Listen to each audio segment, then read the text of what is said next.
Vamos lá, presidente. Eu tive dando uma lida nos contratos que a RGE faz com os consumidores, né? E algumas coisas surpreendem, porque uma das disposições do contrato é medição amostral permanente. O que isso quer dizer? Que não precisam nunca, vereador Caleb, ir até o seu relógio. É uma medição amostral permanente. Então, bom, se eu tenho uma suposição que anteriormente as pessoas tinham um ar-condicionado em casa em média, agora passaram a ter 1,3, e que a temperatura no mês passado foi 8 de média e agora está 3, eu posso cobrar 250 kW a mais daquele que gastava 300. Eu falo aqui seguido que os números aceitam qualquer explicação. Se eu pegar a conta do vereador Rafael Bueno, posso inventar uma estatística que prova que ele efetivamente pode ter gasto aquele valor no aumento de quilowatts.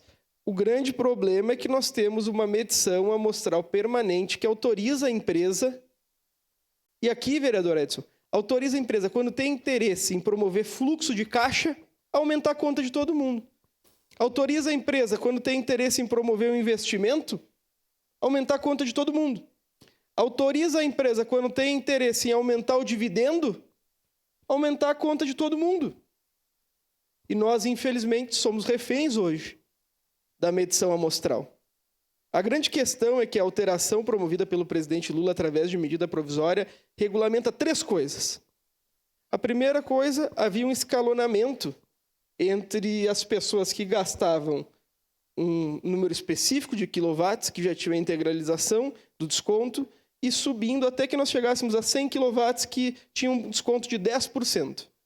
Então, esse desconto variava de 45%, 65%, e nós chegávamos em 10%. Esse desconto foi integralmente unificado para quem gasta até 80 kW. Então, uma pessoa que tem esse desconto integral, vereador Edson, e gastou 81 kW, vai pagar a integralidade. Ele não vai mais ter um desconto escalonado. Então, o valor de destinação do orçamento público da União para subsídio vai se manter o mesmo. O repasse pode se dar em 1,6, 1,5, que é o cálculo que a União fez com a alteração do repasse. Mas, bom, nós vamos ter uma manutenção dos valores anteriormente expendidos e hoje algumas pessoas tiveram prejuízo efetivo, bem tratou o senhor. Agora, outros tiveram desconto integral que anteriormente não tinham. A segunda questão que restou alterada pelo decreto do presidente Lula é o modelo de contratação de energia. Vossa Excelência tinha obrigação, se quisesse ter energia em sua casa, contratá-la da RGE.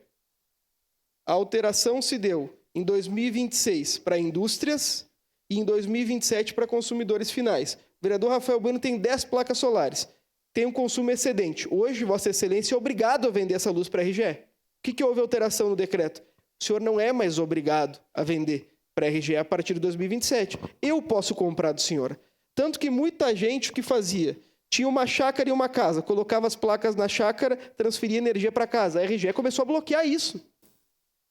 Agora está regulamentado através de um decreto que não importa mais se está no nome da mesma pessoa. Vai poder vender, a partir de 2027, a energia diretamente para outra pessoa. E a terceira questão remonta a 2019. Itaipu binacional com energia do Brasil e energia do Paraguai. A energia anteriormente era comprada e, no último contrato feito pelo governo brasileiro, o presidente do Paraguai respondeu um processo de impeachment pela compra da energia de Itaipu. E o Paraguai deixou de vender como vendia anteriormente energia para o Brasil com um preço subsidiado em razão do investimento que nós fizemos em Itaipu e passou a vender energia para data centers americanos que se instalaram no país.